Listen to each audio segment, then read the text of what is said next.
السلام عليكم ورحمة الله وبركاته. ازيكم عاملين ايه؟ النهاردة في واحدة حبيبتي من مصر طلبت مني الكبسة، فانا ان شاء الله النهاردة هقدم لكم الكبسة، وجبة خفيفة وحلوة للي مش ملهاش نفس تعمل اكل وتطبخ بسرعة تقوم تعملها. يلا بينا نبتدي على بركة الله. بسم الله الرحمن الرحيم. اول حاجة هنولع البوتاجاز.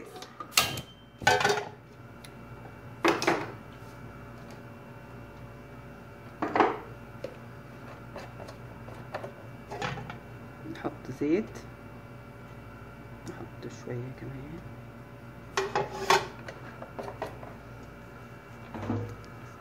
انا عندي بصلة هنا مقطعاها كبير عشان هي كده هتدوب في الرز. هشوحها شوية لغاية لما تاخد لون، وبعدين احط عليها شوية توم، يعني 3-4 فصوص توم مفرومين.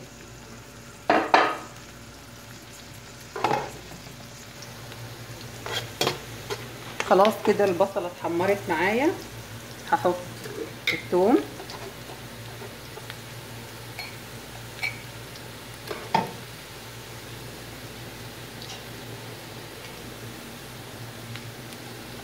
معلقة بس كده.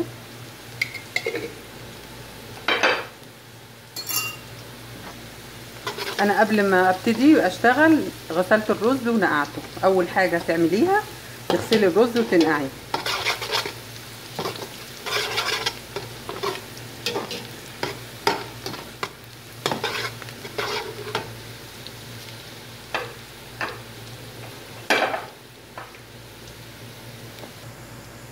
احط كوبايه ميه. انا عامله 3 كوبايات رز. كوبايه الرز البسمتي بتاخد 1.5 كوبايه ميه، فانا هحط كوبايه وبعدين يبقى فاضل لي 3.5 كوبايات هحطهم بعدين لما احط البهارات.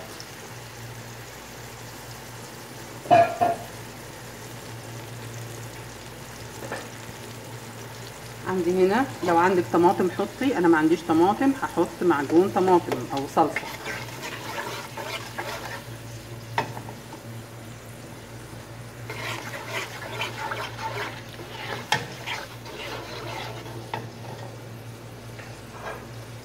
احط ليمون اسود،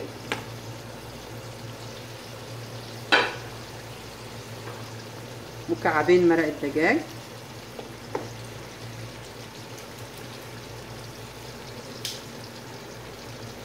ورق لوري،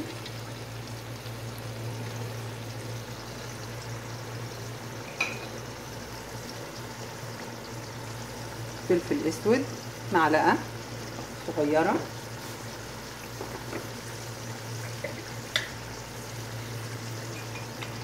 كزبره هحط معلقه صغيره،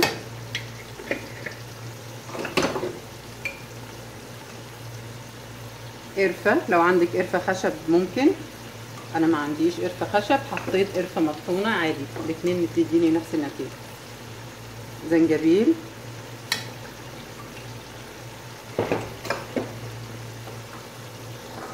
وعندي بهار كبسه مطحون، بهار كبسه مطحون هحط 1.5 معلقة.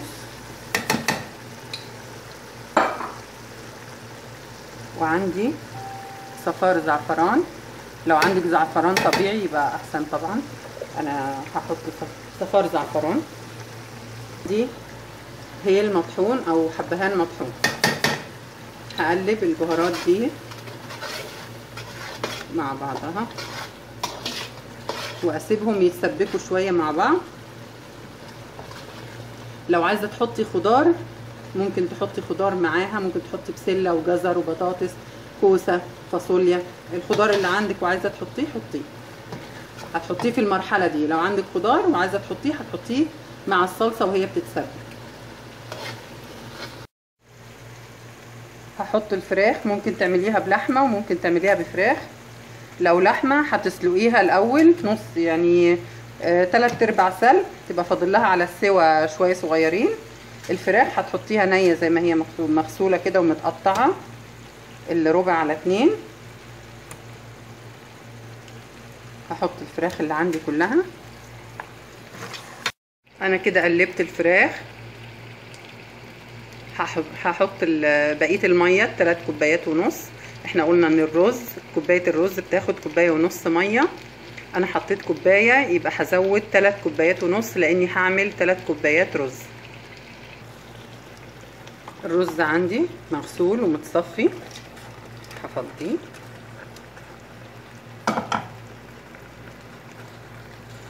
وبعدين ازود الميه واحط الملح. احط الملح، حطيت الرز احط الملح.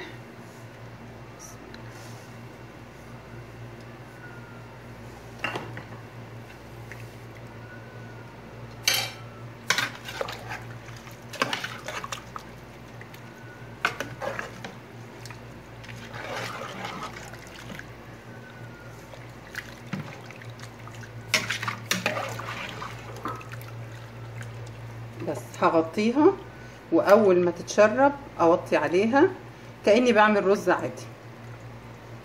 اول ما تتشرب الرز يتشرب هوطي عليها خالص لغايه لما الرز يستوي. السلام عليكم. خلاص الكبسه عندي خلصت، هويتها شويه علشان تطلع البخار علشان الرز ما يعجنش. انا عندي هنا لوز مكسرات، دي يعني ايه اختياري، عندك عايزه تحطي مكسرات حطي، مش عايزه براحتك. ده لوز انا قشرته نقعته في ميه مغليه وهحمره هنا شويه في شويه زيت. نقعته في شويه في ميه مغليه علشان اقشره لانه ما كانش مقشر عندي.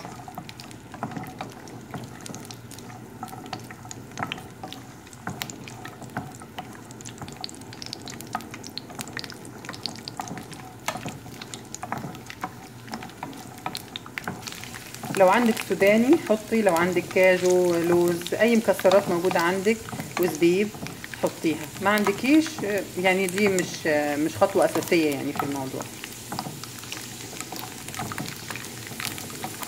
ده زبيب بالمناسبه يا جماعه، الزبيب ده بتاع جارتي عشان انا الزبيب خلص من عندي واخدت منها شويه وهي قالت لي هديكي بس بشرط تقولي ان هو ده زبيب سماح. فيا جماعه الزبيب ده بتاع سماح، وطبعا هديها طبق كبسه قصاد الزبيب اللي هي ادتهوني عشان تبقوا عارفين. خلاص كده موحه اي خدمه.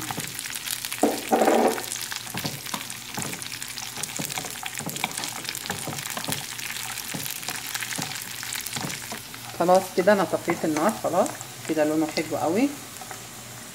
هغرف واوريكم الشكل النهائي. وده شكل الطبق بتاعنا بعد ما غرفناه. ايه رايكم؟ حاجه تشرف في العزايم وسريعه جدا، ما اخدش مننا اكتر من نص ساعه في التحضير من اول التحضير لاخره. حاجه جميله شكلها حلو طعمها لذيذ جدا وسريعه جدا جدا جدا. ايه رايكم؟ جربوه هيعجبكم، انا متاكده انها هتعجبكم جدا جدا جدا.